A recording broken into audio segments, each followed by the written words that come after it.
इधर कर्दम जी ने घोर तपस्या किया है, जिनकी तपस्या से भगवान स्वयं आंख में उनके अश्रु बिंदु आ गए। आज भी बिंदु सरोवर है।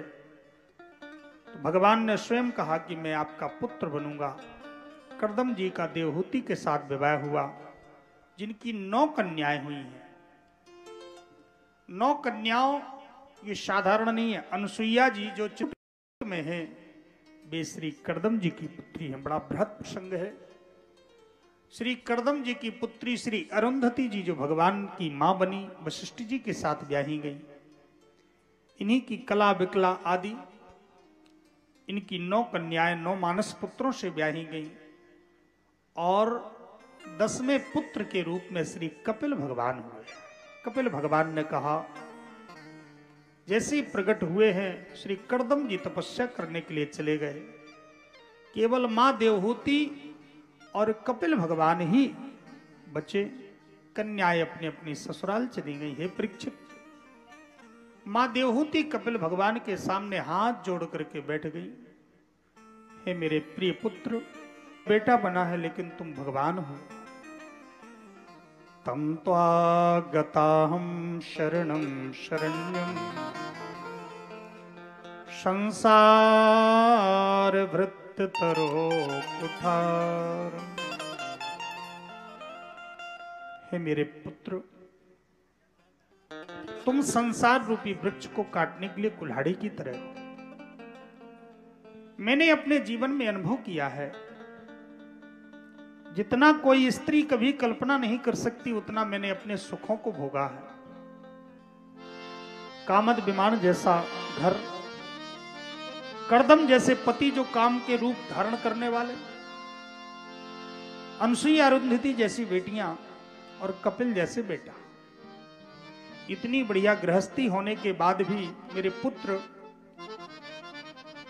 विषयों भोगते भोगते पूरी उम्र चली गई, इंद्रियां शिथिल हो गई, लेकिन आज तक इंद्रियों को विरक्ति नहीं हुई। शरीर बूढ़ा हो गया लेकिन इंद्रियां आज भी बलवती हैं। मेरे पुत्र, तुम तो परमात्मा हो, तुम बताओ कि ये इंद्रियां क्यों निरंतर बलवती रहती हैं। श्री कपिल भगवान ने कहा, मां, इंद्रियों का राजा है मन। जैसा मन कहता है इंद्रिय वैसा कार्य करती है। अगर मन ने कहा आंख से देखो तो आंख देखने लगती, और थोड़ा सा भी मन इधर उधर हुआ तो आंख इधर उधर चली जाएगी।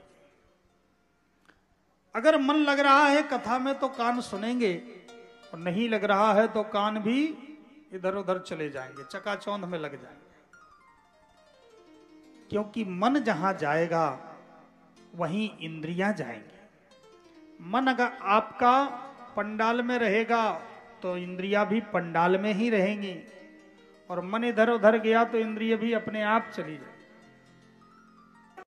मन जाएगा आंख अपने आप जाएगी, क्योंकि मन राजा है, इंद्रिय उसकी प्रजा है, अधीनस्थ है।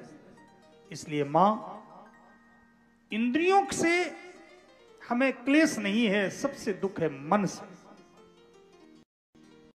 अगर संसार में रहता है तो इंद्रियां भी संसार के विषय भोग की कामना करती हैं, और अगर यही मन भगवान में लगता है तो इंद्रियां भी भगवान के भक्ति का चिंतन करती हैं। मन यो मनुष्याणाम बंधन कारण मोक्ष।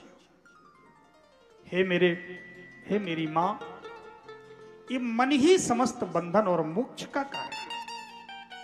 ये मन ही सबको नचा, सबको दुख देने वाला है, मन ही अपमान कराने वाला है, मन ही सारे बंधनों का कारण है। मन ही पशु बनाता है, मन ही पक्षी बनाता है, मन ही पाप कराता है, मन ही अनेक अनेक दोष कराता है, मन ही अनेक अनेक क्लेश देता है, क्योंकि मन ही इसकी चंचल गति होती है। अगर मन वश में हो गया तो इस जीव का कभी पतन नहीं हो सकता। मन से ही सारी सृष्टि होती है। इस मन का स्वभाव है, जन्म जन्मांतरों से इसने विषय भोग ही किया है, इसलिए ये मन विषयों की तरफ विशेष आकृष्ट होता है, जिसका स्वभाव होता है। इसलिए इस मन पर अंकुश रखना चाहिए। जितने सत्कर्म होते हैं, जितने साधन होते हैं, ये सारे साधन केवल मन के संतुलन के लिए, मन करने। इस मन को निरंतर संतुलित रखें। मन जो है हमेशा इस मन को ही महापुरुष संभालते रहे, इस मन को ही हमेशा डांटते रहे।